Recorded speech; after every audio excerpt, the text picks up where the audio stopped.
என் அன்பான தேவ பிள்ளையே, கர்த்தர் இன்று உங்களிடத்தில் சொல்லுகிறார், நான் உன் இதயத்தின் வேதனைகளை அறிந்திருக்கிறேன்.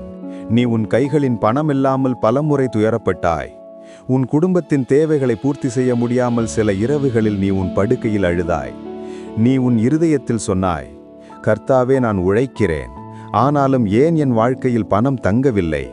அந்த ஜெபத்தை எல்லாம் தேவன் கேட்டுக்கொண்டுதான் இருக்கிறார். நான் உன் கண்களில் விழுந்த ஒவ்வொரு கண்ணீரையும் நினைவில் வைத்திருக்கிறேன். உன் வறுமை முடிவடையப் போகிறது. இனி பணம் பெருகும் ஆசீர்வாதம் உன் வாழ்க்கையில் வரப்போகிறது. நீ உன் உழைப்பில் நம்பிக்கை இழக்க வேண்டாம்.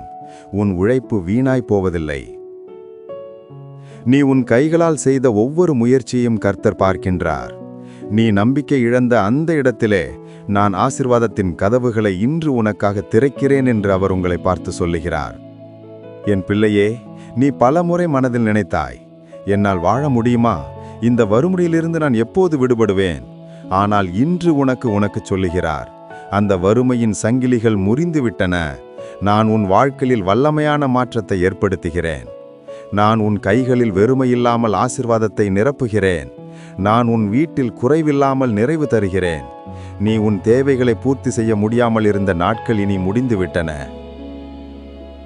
நீ கடன் சுமையில் தள்ளாடினாய். நீ சொன்னாய், எப்போது நான் விடுதலை பெறுவேன்?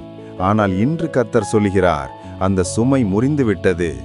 நான் உன் வாழ்க்கையில் பொருளாதார கதவுகளை திறக்கிறேன். நீ நினைத்ததை விட அதிக ஆசீர்வாதம் தருகிறேன்.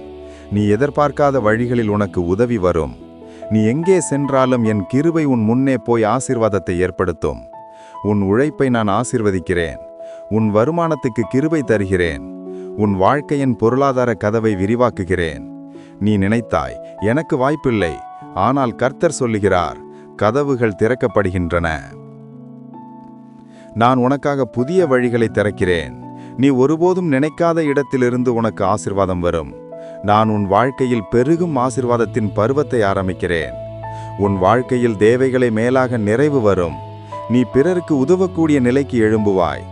முன்பு குறைவாக இருந்த இடத்தில் நிறைவு பெருகும். முன்பு அழுத இடத்தில் சிரிப்பு ஒலிக்கும். என் பிள்ளையே, நான் உன்னை வறுமையில் வைக்க அழைக்கவில்லை, ஆசீர்வாதத்திற்காக அழைத்தேன். நான் உன் கைகளில் பணம் தங்கி ஆசீர்வதிக்கும் வல்லமையை வைக்கிறேன். இது உன் வறுமையின் முடிவும் உன் ஆசீர்வாதத்தின் ஆரம்பமுமாயிருக்கும். இனி குறைவு இல்லை, நிறைவு மட்டுமே இருக்கும். இனி துக்கம் இல்லை, மகிழ்ச்சி மட்டுமே இருக்கும். இனி வறுமை இல்லை, பணம் பெருகும் ஆசீர்வாதம் மட்டுமே இருக்கும். கர்த்தர் சொல்லுகிறார், நான் உன்னை ஆசீர்வதிக்கிறேன். உன் வறுமை முடிந்தது, ஆசீர்வாதம் தங்கிவிட்டது. கிறிஸ்துவுக்குள் பிரியமானவர்களே, நீங்கள் ஆசீர்வதிக்கப்பட்டவர்கள்.